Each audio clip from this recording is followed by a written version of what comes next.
Babies love to be cuddled and held. Skin-to-skin contact is a very simple way to connect with your baby. It triggers your hormones, which tells your body to start milk production and release, not just for the first time right after birth, but at each feeding for months to come. Mothers' bodies are a secure environment for babies.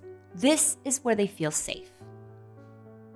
Babies' brains begin to make new connections, and they learn about the world when they feel safe and secure.